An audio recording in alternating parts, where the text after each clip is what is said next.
Hey everyone, this is Yatuza with DNB Academy, and in today's sound recreation video, we're going to be listening to a tune by Disrupta titled The Night. So without further ado, let's get into the project. Okay, so before we get started, I want to go ahead and show you what the original tune sounds like. This is the rhythm of the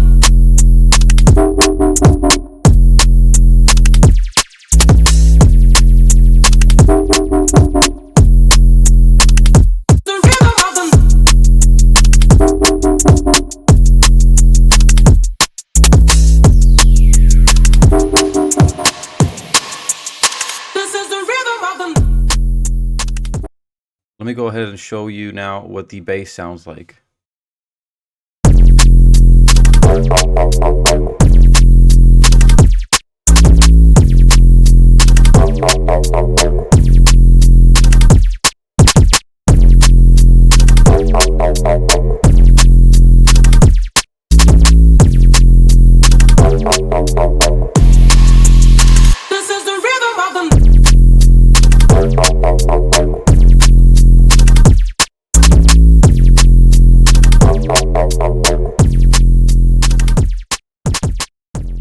So this is the bass that we're going to be taking a look at. It's the main bass. It's just simple noise bass.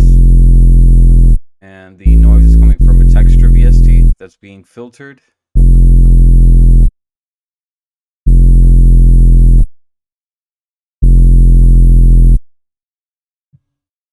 So let me go ahead and show you what's going on in Serum. Let me initialize the preset. And the first thing that you want to do is go over to analog and choose the analog BD sign. And after you choose a sine wave, you go over to this little pencil icon right here, and we're going to draw in some bins at around 3, one at 4, and another one at 5. And your wavetable is going to look a little bit like this. And the next thing that I did is I went ahead and put the LFO1 onto the frequency cutoff of the filter. And I've drawn just a shape like this, just so it feels like it's opening up when the note is being played. And I also played with the attack of the sound, so it doesn't have that click at the beginning. So this is what it sounds like at the moment.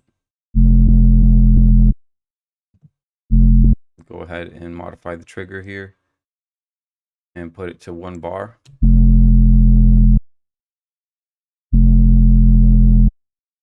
So as you can hear, the sound is almost there actually. Now let's go over to the effects tab. We'll put some tube distortion.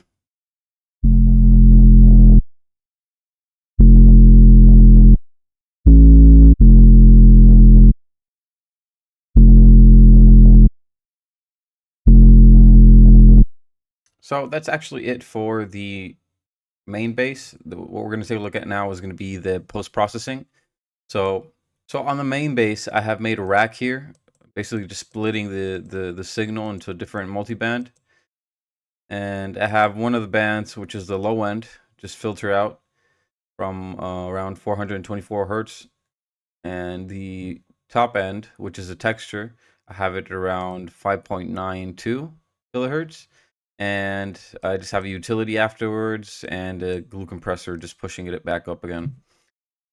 So for the texture plugin, what I'm actually doing is I am filtering the noise it comes with that you choose here, just filtering that high end, and I'm also putting the parameters here so that it comes in fairly quickly, just as soon as the sound comes in through the plugin.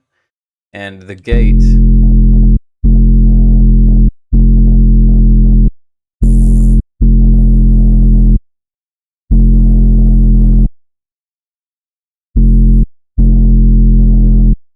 and then so what I do is just modify the gate so that it reaches the peak of the sub.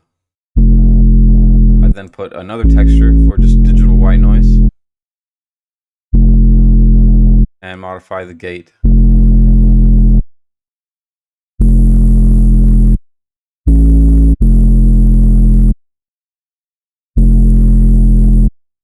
And then I just filter it afterwards.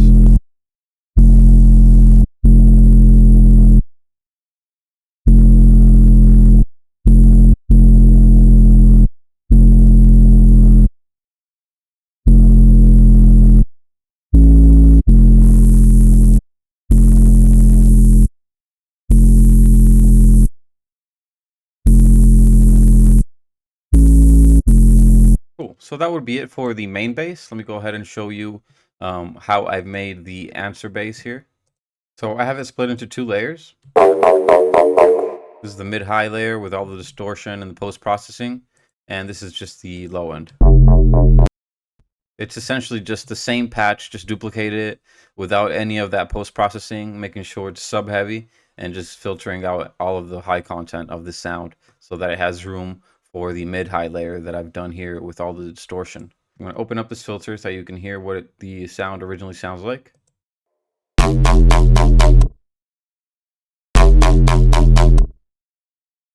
So for oscillator A, put the level at around 30%. And for oscillator B, turn the level all the way down and put it into a triangle wave.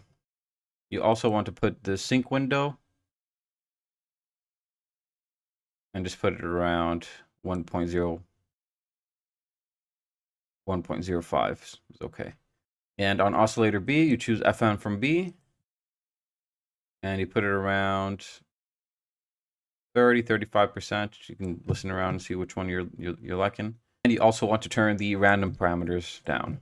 Next, we're going to map LFO1 to the levels and the filter cutoff. And you want to draw in a shape like this, a little curved ramp again. Don't forget to set it to trigger mode, and we'll turn off the BPM and put down the rate to 4.5. So this is what that sounds like.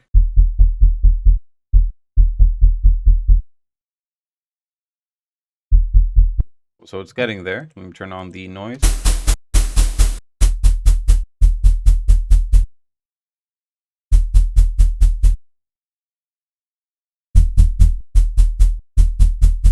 And we're going to put oscillator B 3 semitones up.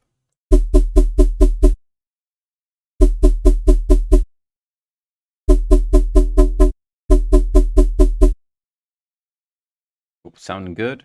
Let's also change the attack here so that there's no click at the beginning. And you want to go ahead into the filter and choose the band 24 filter.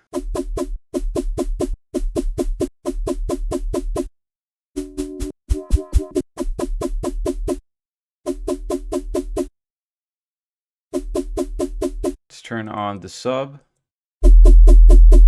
and put it up to around 85%. It sounded good. Let's get over to the effects tab and add some distortion, and we can drive that up around 50%. Let's also add some hyperdimension, bring the dry wet down to around 15-20%. Put some chorus, a compressor, and some EQ. Also lower down the chorus level to around 20%. And let's turn the multiband on. Let's bring down this first band so that the highs are a bit tamed. Okay, so let's add a little bit more of chorus.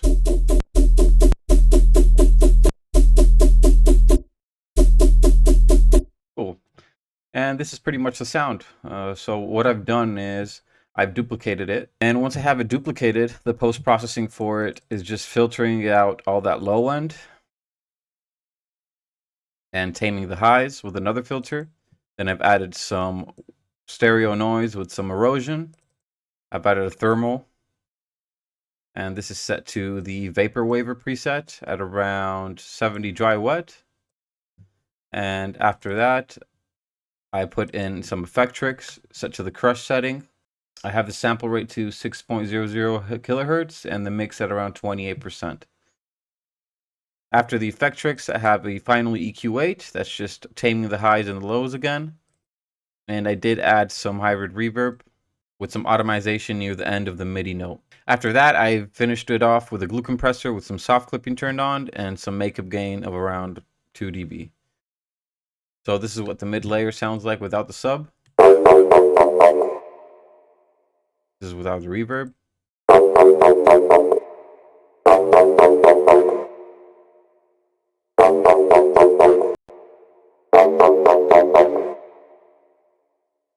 And that would be it for the sound. So apart from that, again, my name is Yatuza with DNB Academy, and I hope that you enjoyed today's video and that you could learn something new for your own projects. And I'll see you in the next one. Thanks for watching.